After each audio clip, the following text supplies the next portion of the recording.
I adjusted the part that I used to ask, like the question, so why is it important for you now? So I had a prospect hanging up the phone and he just felt offended because I asked him, so like, why is it important to you to grow your business now? And he just said like, this is too many questions. I'm being offended. Like, why would you ask me something like that? I don't want to Right.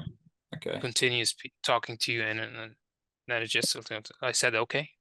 Um, but like I definitely adjusted this part and I wrote it down like as as as you said it. Yeah, it's whenever So whenever you ask like a why now question, oftentimes when it's very direct and it's like, okay, so why do you want to do this now then? Right? And there's no context and it's just asking why, it's a very invasive question.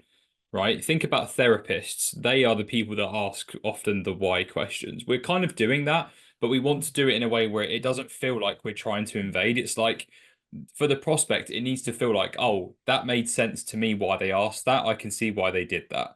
Whereas in their mind, when you asked it, it was clear that, oh, this person's got an agenda. They want to find out something from me, right? And then that's where mm, the battle comes, right? So what you want to do with that is, first of all, change from why to what. I think that really helps a lot. Like or, when I was using why now questions on setter calls, I've found that often I didn't really get good responses. So I started going, well, so what is it that actually makes now then like a good time to work on this, right? What makes mm, now a good time? What is the significance of doing this at this stage?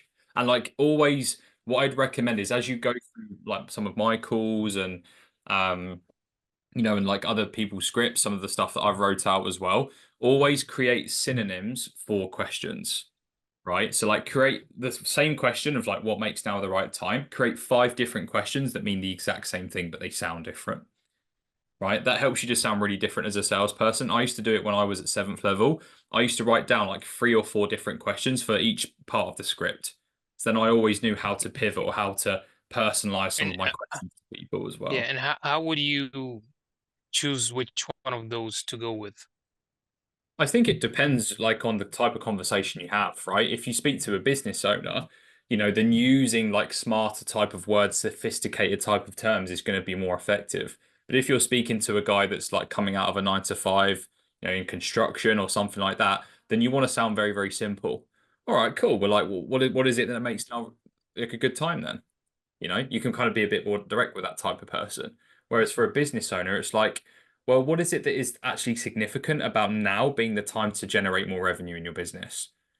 Right? And you're relating the question to the prospect's context, like you're trying to speak on a level that they are at and that they understand and relate to, right? Because prospects will always want to connect with people and always want to speak with someone who they feel that they relate to.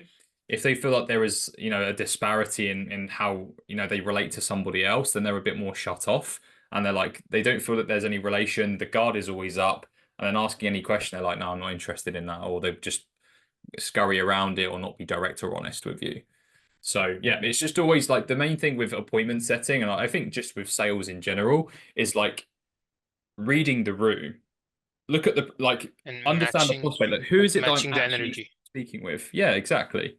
And it's rather than focusing Mhm. on your sales process, it's like who the hell am I actually speaking with over the phone? Like who is this person? What is like important to them? How do they communicate? How can I match that level so they feel like we're on the same page? Yeah. Actually, it reminds me of a story. So, when I used to do door-to-door sales, I had this girl called Haley train me. She trained me for about 4 days. She was the best in the whole campaign in the whole country. I got very, very lucky to learn from someone like her. She gave me solid foundations. And I remember watching her sell to people at the doors, people with like really thick accents, people that were like really posh, some people that sounded like they were from Liverpool or something like that, because there's so many accents in the UK, right? And Mhm. each person their accent. So So sometimes you would speak like in a yeah. Scottish accent, sometimes Irish, sometimes Scouse. She would do different accents. And what I noticed when I was listening to that, like I was looking at the other person thinking, surely they must realize that she's putting on a different accent. Surely. But they didn't notice, none of them. They were like, wow, like this person I can really relate to. They were like really engaged. They didn't feel like they were speaking to a salesperson.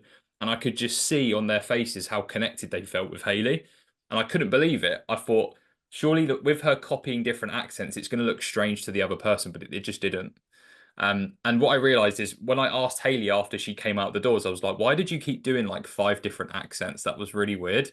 And she was like, what did I? Like, I didn't even know what I was doing. I said, yeah, you did Scouse, you did Irish, you did Scottish.